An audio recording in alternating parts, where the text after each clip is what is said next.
एक बात ऐसी दिखती कभी कभी रोड इनागुरेट होने के बाद एमएलए साहब चलते उस पर तो ऐसा दिखता है एमएलए साहब फील कर रहे हैं कि F-16 का रनवे बना दिए नो। सवाल पब्लिक आपसे ना करे इसलिए आप एक हॉरिजॉन बना दिए हो जिसमें बेसिक एमिनिटीज को डेवलपमेंट का नाम देकर उस हॉरिजॉन में पब्लिक को उतार दिए हो जिसपे पब्लिक दूसरी दुनिया देख ना सके। AIMIM की क़यादत की जिम्मेदारी यह थी, लाखों एकड़ की जमीन जब एक्वायर की जा रही थी डेवलपमेंट के नाम पर, प्रोजेक्ट्स के नाम पर, फार्मासिटी के नाम पर, फ्यूचर सिटी के नाम पर, ऐसे कई प्रोजेक्ट्स के नाम पर, तो उस वक्त आप भी जाते 200-250 एकड़ मांग लेते पुराने शहर के, जिसके वजह से आपका प्राइवेट ट्रांसपोर्टेशन इंप्रूव होता, पब्लिक ट्रांसपोर्टेशन इंप्रूव होता, इलेक्ट्रिसिटी सप्लाई इंप्रूव होती, आपके रोड्स बेहतर बनते। बंडियां लगवा दी, वो बंडियों की आड़ में वो ऐसा हो गया अब डेवलपमेंट के लिए बंडियां हटानी पड़ेंगी। जब बंडियां हटा देंगे तो आपके छोटे मोटे लीडर जो गली के वहां पे आके गड़बड़ करेंगे और ये बताने की कोशिश करेंगे कि हम अवाम के लिए लड़ रहे हैं। आपको अवाम की इतनी अगर फिक्र होती तो एक इकोनॉमिकल, छोटा मोटा इकोनॉमिकल कॉरिडोर ही आप मांग लेते। अरे गवर्नमेंट ऑफिसर्स को एक जगह लाने वाला जो प्रेस्टिजियस प्रोजेक्ट था तेलंगाना का गवर्नमेंट, वो कामयाब रहा और सक्सेसफुल भी रहा। इस तरह के प्रोजेक्ट्स हैदराबाद में नहीं हुए। हेल्थ केयर की अगर बात करते हैं तो पुराने शहर में सिर्फ उस्मानिया एक ऐसा हॉस्पिटल है जो मल्टी स्पेशलिटी आप कह सकते हो, लेकिन उसका मेंटेनेंस कैसा है पब्लिक बेहतर जानती है। अपने लीडर्स से पूछें कि हमारे लिए आप क्या ला रहे हो, हमारे रोजगार के लिए आप क्या कर रहे हो। दुनिया बदल गई है, दुनिया बहुत तेजी से आगे जा रही है। आप इसी मोरी नालों के ढक्कन में अगर आप खुश होते रहोगे, रोड्स पे आप खुश होते रहोगे, तो इसी तरह के चॉकलेट्स आपको दिए जाते रहेंगे। आज हम समझने की कोशिश करते हैं डेवलपमेंट और बेसिक इम्यूनिटीज के बीच का फर्क। यह समझना जरूरी है क्योंकि एक लंबे अरसे से आपको गुमराह किया गया है बेसिक इम्यूनिटीज को डेवलपमेंट बताकर। अगर आप ये चीज नहीं समझोगे तो इसी तरह गुमराह किए जाते रहोगे। बेसिक इम्यूनिटीज होती क्या है? बेसिक इम्यूनिटीज ये चीज होती है कि एक सोसाइटी के लिए जो इंपॉर्टेंट चीज होती है, जैसे कि रोड्स, ट्रांसपोर्टेशन, पब्लिक और private transportation, education system, health care system, drainage system, electricity, ऐसी तमाम चीजों को कहा जाता है बेसिक इम्यूनिटीज। ये इम्यूनिटीज जब ऑलरेडी आपके पास अवेलेबल होंगी तो उसको बेहतर कर लिविंग स्टैंडर्ड्स को बढ़ाने के जो रास्ता, जो दरमियानी जो काम किए जाते हैं उसको कहते हैं डेवलपमेंट। ये फर्क समझिए। लेकिन पुराने शहर में होता क्या है, मोरी के ढक्कनों को, नालों को, रोड्स को ऐसा बताया जाता है कि डेवलपमेंट का काम हो रहा है। डेवलपमेंट नहीं है, बेसिक इम्यूनिटीज है जो कॉमन सिटीजन का हक है, जो हर हुकूमत को देना चाहिए। आपकी क़यादत की जिम्मेदारी थी जब तेलंगाना सेपरेट होने के बाद जो बजट आया, जिस बजट का इस्तेमाल हर डिस्ट्रिक्ट में हुआ, उनके पास अलग अलग इंडस्ट्रियल कॉरिडोर्स बने, उस एरिया के हिसाब से जो इंडस्ट्री सूटेबल थी उनके लिए वो बने और वो सक्सेसफुल भी रहे। और सारे गवर्नमेंट ऑफिसर्स को एक जगह लाने वाला जो प्रेस्टिजियस प्रोजेक्ट था तेलंगाना का गवर्नमेंट, वो कामयाब रहा और सक्सेसफुल भी रहा।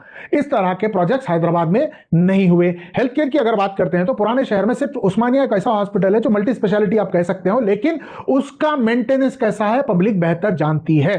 प्राइवेट सेक्टर अगर हेल्थ केयर की बात करूं तो पुराने शहर में ऐसे कोई बड़े दवाखाने नहीं है जो अपने आप को यह बता सके कि मल्टी स्पेशलिस्ट सर्विस दी जाती है। चंद दवाखाने हैं, उसके अलावा कोई बड़े दवाखाने नहीं है। इसकी बहुत बड़ी एग्जांपल यह है कि इन दवाखानों में इंश्योरेंस नहीं चलता। वो इसीलिए नहीं चलता क्योंकि ये वो स्टैंडर्ड्स को मीट नहीं करते। इस पे काम नहीं हुआ। ये सब काम तब होते जब तेलंगाना हुकूमत से जब आपकी दोस्ती थी। क़यादत AIMIM की क़यादत की जिम्मेदारी यह थी, लाखों एकड़ की जमीन जब एक्वायर की जा रही थी डेवलपमेंट के नाम पर, प्रोजेक्ट्स के नाम पर, फार्मासिटी के नाम पर, फ्यूचर सिटी के नाम पर, ऐसे कई प्रोजेक्ट्स के नाम पर, तो उस वक्त आप भी जाते 200-250 एकड़ मांग लेते पुराने शहर के लिए, तो कोई इंडस्ट्री बन जाती जो आवाम के दरमियान में रहने के बावजूद आवाम के हेल्थ पे असर ना करती और रोजगार बढ़ाने के रास्ते बनाती, जिसके वजह से आपका प्राइवेट ट्रांसपोर्टेशन इंप्रूव होता, पब्लिक ट्रांसपोर्टेशन इंप्रूव होता, इलेक्ट्रिसिटी सप्लाई इंप्रूव होती, आपके रोड्स बेहतर बनते, सारी चीजें होती। लेकिन आप ये चीज करने में नाकाम रहे।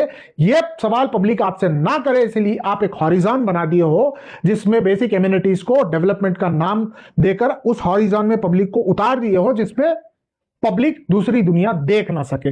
अब रही सवाल टूरिज्म, चार मीनार जैसा एक प्रेस्टिजियस या फिर हिस्टोरिकल एक ऐसी प्लेस है जो टूरिज्म का हब बन सकती थी, उसके डेवलपमेंट के लिए कोई काम नहीं किया।